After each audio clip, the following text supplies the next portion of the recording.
From the 1930s to the 1960s, modern homes were built throughout New England by some of the nation's leading architects. These modern houses varied in material and had largely horizontal forms, flat or low-sloped roof lines, extensive use of glass, bold abstract forms, and limited ornament. The architects used careful siting to maximize views, privacy, and light, with minimal disruption of the natural landscape. Some of the earliest Massachusetts modern homes were the house designed by Eleanor Raymond for her sister in Belmont, the house of Henry Hoover, who assisted Fletcher Steele on the Blue Steps at Naumkeag, and the distinct Frelinghuysen Morris house and studio. Through the 20th century, more modern houses were built in the area, influenced by things going on in Cambridge and in New York City.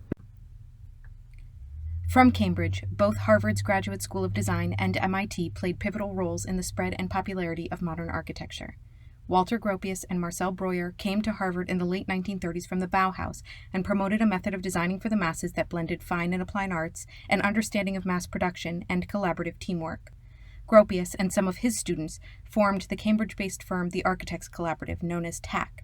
They worked, as their name suggests, in a cooperative manner designing modern buildings. Marcel Breuer and some of his students became known as the Harvard Five and transformed New Canaan, Connecticut into a modern hub. Both architects also built modern homes for themselves here in Massachusetts. Also in Cambridge, MIT established a separate school of architecture in 1932. Its first dean, William Emerson, shifted focus from pure design practice to public policy and social issues, embracing modern architectural values. The school gave rise to modern architecture all-stars like I.M. Pei, who also had Harvard ties. Harvard and MIT were also endorsing modern architecture by hiring architects to design for their campuses, like these examples from MIT. In New York City, the New Museum of Modern Art is founded in 1929 and begins exhibiting these ideas. It held a landmark architecture exhibit in 1932 showing American and European architects, including Gropius. Organized by Philip Johnson, one of the Harvard Five, the exhibit went on to tour 11 cities, as far west as Los Angeles and including nearby Hartford and Worcester. It changed the conversation about architecture in the country. MoMA also mounted good design exhibits displaying and canonizing designs for furniture and housewares. Time magazine coverage asked, "Is there art in a broomstick?" "Yes," says Manhattan's Museum of Modern Art, "if it is designed for both usefulness and good looks." Modern design filtered from these sources into the Berkshires and found a receptive audience due to the incredible views that modern architecture would take advantage of, but also the artistic and intellectual culture, both real and mythologized.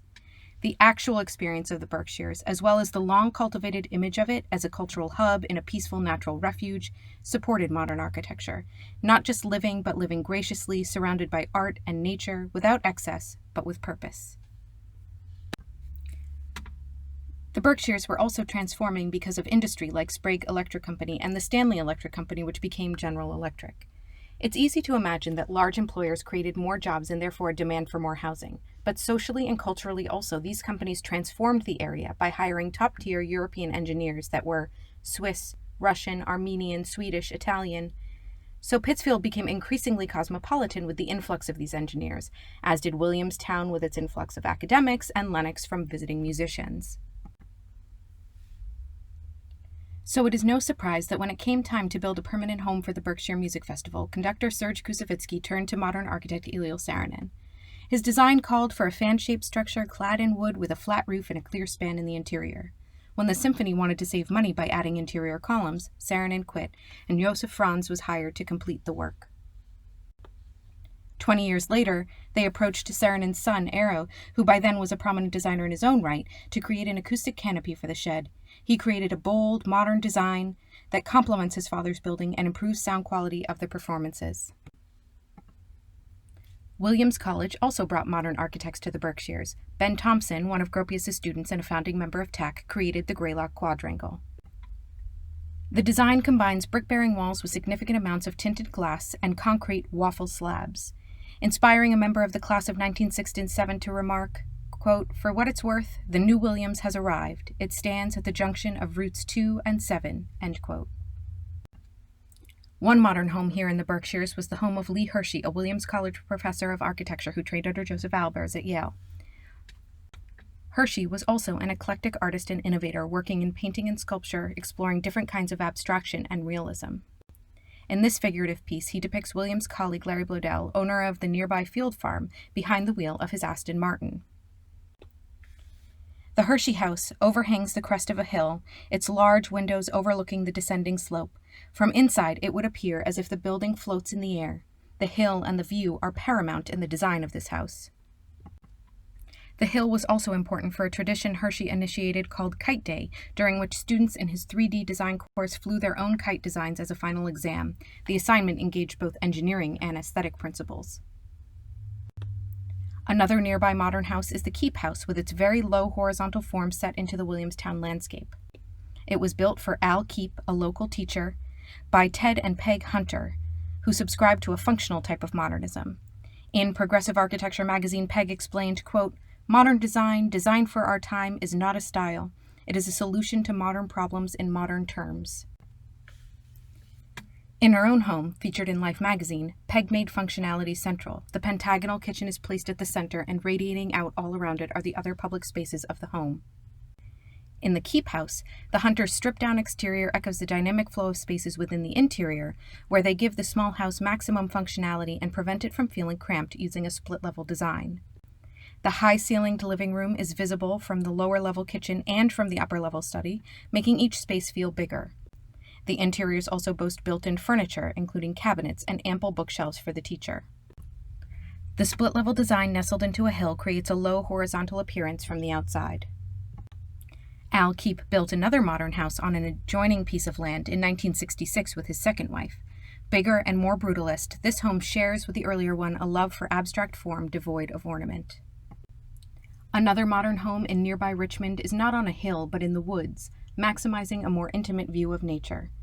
Built by Tip Dorsal, who also built himself a modern home in Richmond, parts of this house float in the woods like a glass box, and from other views it looks like an almost natural outgrowth in the landscape. Careful, recent restoration has updated the home, refreshed it, but kept the effect of its expansive use of glass, and the overall form and appearance that is unmistakably modern. Another darling modern house was built for NYU professor Dr. Alice McNiff to enjoy her weekends on 24 acres overlooking the lake and grounds of Tanglewood itself. She hired one of Breuer's Harvard Five, who had summered in the Berkshires every year since he was 3 years old and who knew her mountainside well. She asked him for, quote, "as much stone and glass as possible and as little wood as possible," end quote. He gave her a plan with a glass box and 3 stone circles. The largest of the circles forms a low garden wall around the house. The medium one encloses the kitchen and bathroom inside the house and an outdoor shower and bathing court outside the house. And the third circle is the fireplace and chimney. The effect in the interior was a wonderful modern blend of interior and exterior space that is airy and light and fluid, but it does not look like this anymore. Today it looks like this, totally swallowed up in a mammoth contemporary home. The original stone details remain, but the overall charm of the glass box and its magnificent relationship to the landscape is lost. Massachusetts architects are also trying to bring modern to a wider public and meet a greater housing demand. Architect Carl Koch experimented with systems of prefabrication, including tech-built houses, a kit of parts that could be constructed inexpensively. There is a cluster of tech-built houses near the Keep houses, and they're easy to spot because they all have the same end with big windows and square sections that are sometimes painted bright colors to emphasize the geometry. Deckhouse, another Massachusetts prefab company, was founded in 1959 by architects who had worked on Koch's tech-built homes. While Koch's designs used mass-produced materials such as aluminum and linoleum, Deckhouse introduced natural woods and stones such as mahogany and slate. The name deck comes from the wood decking of the ceiling. Deck houses feature post and beam construction, tongue-and-groove vaulted ceilings, and sliding glass doors leading out to a deck. Minor customization could be done to the deck house, but they largely maintain the same shape and arrangement. The spaces are designed for comfortable family living. And depending on where they're built, they can have a little bit of a look of a ski chalet, which may have added to their appeal here in the Berkshires. This nearby example is lovingly preserved inside and out, and you can really see that ski chalet look and some of the decking of the roof. Another architect with a design for meeting the housing needs in the Berkshires was Frank Lloyd Wright. He received a government contract for a housing development in Pittsfield, where GE was located. His design for Pittsfield resembled a design for an earlier project in Pennsylvania, with 4 units forming a pinwheel and sharing utilities to save energy and money. The Pittsfield houses were to be built out of brick, concrete, glass, and cedar, just like the counterparts in Pennsylvania. and the interiors would have some of the architect's signature elements, including built-in furniture and elegant cantilevering. The yards around each of the unit's 4 parts would be rounded, giving the neighborhood the look of a field of 4-leaf clovers, but unfortunately the design met with objections. Victory Hill, as it would be called, ended up with a more traditional temporary houses built by Boston firms. The homes were condemned after 20 years and replaced by what is now Morningside Heights. Another unbuilt design for modern living came from Berkshires-based General Electric and Harvard-trained architect Elliott Noyes. Designed to be the American home of the future, it used insulated plastic segments bolted together with crisscrossed aluminum ribs and large expanses of glass. So there are many modern ideas about the future of the American home and how a home can shape a lifestyle, but not all are being built. One house that was built and still stands is this truly spectacular home designed by Marcel Breuer. Dr. Robinson, a senior engineer at Sprague Electric, who played a key role in developing the atomic bomb, and his wife Helen, researched modern architecture before hiring Breuer. The house follows a classic Breuer binuclear plan, wings divided between daytime and nighttime functions, or, roughly, public and private spaces. It's an organizational scheme Breuer believed could better serve American family needs. As he explained, quote, "Only the daytime wing needs to be kept up in a presentable condition, while the bedroom playroom element can safely become the necessarily chaotic domain of the children." End quote. Within that plan, natural stone features prominently.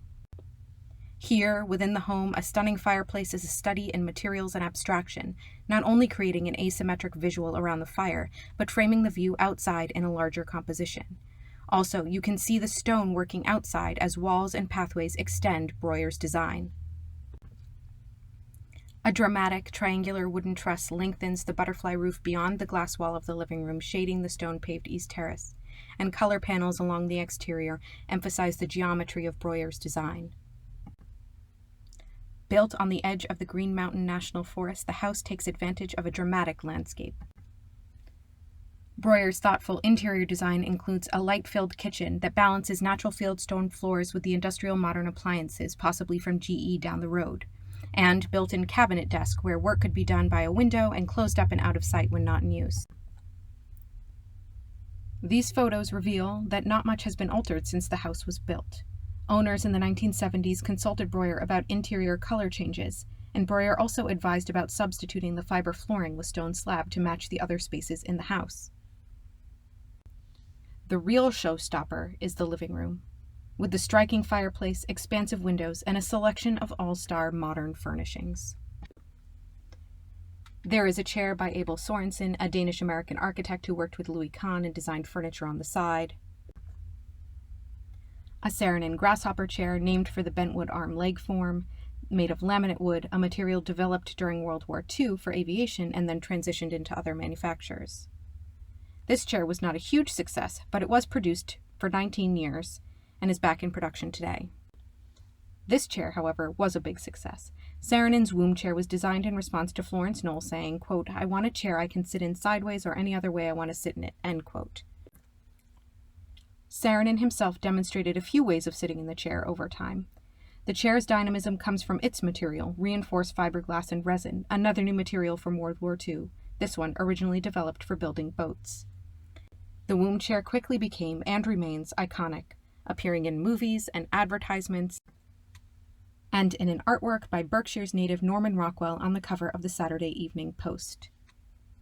These chairs are complemented by a coffee table designed by George Nakashima, and a sofa, Model 26, designed by Florence Knoll herself. All of these pieces came from furniture company Knoll Associates. Though Breuer never worked directly with Knoll, he knew Florence Knoll from her time working in Gropius's office, and they remained close. Correspondence reveals that Breuer served as a middleman for the Robinsons and their Knoll purchases, getting them discounts in the process. But it also reveals that Breuer was not selling the Robinsons, who were already devotees of Knoll and the modern look. As this note from Dr. Robinson says about seeing the latest Knoll design from Saarinen in Interiors magazine, quote, "We have to have it." The Robinsons complimented Knoll with many purchases of modern furniture over many years, and Knoll repaid the compliment by reprinting in their catalog an image of the Robinsons' living room from House and Garden magazine. Furniture from Knoll's superstar designers and from Herman Miller, another mid-century powerhouse, were not the only furniture options making their way to Berkshire's homes. Massachusetts native Paul McCobb was also MoMA endorsed and accessible. The people in this photo are standing next to one of his tables. The table comes from his Planner Group, one of the best-selling furniture lines of the 1950s that was in continuous production from 1949 until 1964. McCobb designed many lines of wood furniture and iron furniture for different manufacturers and distributors. He also experimented with new materials, creating his own fiberglass seat to compete with the Eames design. Furniture companies in Massachusetts tried to capitalize on modern furniture trends and hired designers to help them do it. Haywood Wakefield produced the Art Deco leading modern designs of Paul Frankel and Donald Deskey. Conan Ball produced designs by Russell Wright and local in-house designer Leslie Diamond, who developed special lines like Modern Mates and Norse Mates. And the Plymold Corporation was one of many companies exploring the capacity of new materials to make new shapes. Massachusetts consumers also bought from forward-thinking retailers like Cambridge-based Design Research, created by Ben Thompson, who designed the Greylock dorms at Williams. His 1969 flagship store, made of bands of concrete and frameless windows, was a bright jewel box in Harvard Square. DR, as it was called, showed customers how to use and even wear modern design. Coben-style casseroles displayed on a set table showed how to serve directly from your stunning cookware and save time in your modern servantless household. DR was also the exclusive U.S. representative for clothing and textiles for Marimekko between 1959 and 1976. These items became almost a uniform for college women in the 1960s. High-profile clients like Julia Child and Jackie Kennedy championed DR and propelled the popularity of these modern products and ideas that are finding new audiences today. Modern design and its principles are still part of the fabric of the Berkshires. Antique dealers, architects, builders, and designers are still finding in modern design insight into everyday questions about organization, comfort, ease, and beauty. They're also engaging bigger questions about respecting nature, raising a happy family, making homes affordable, inspiring good neighbors, and making positive change in the world. There is also abstract engagement with modern forms as form only rather than function. In 2009, this unbuilt Mies van der Rohe design for mass housing was artistically reinterpreted here in the Berkshires as an art installation at Mass MoCA. The artwork constructs the design at half scale and inverted, with all interior elements, such as Mies-designed furniture and partition walls, installed upside down. Mid-century remains on people's minds in various ways. I will end with this 1948 New Yorker cartoon that reads, "But we couldn't have a modern house. Oh no, modern was too extreme for us." That reminds us that traditional homes were still being built next to modern ones, and it may help us reconsider the benefits of modern design, especially in the context of climate change. Thank you.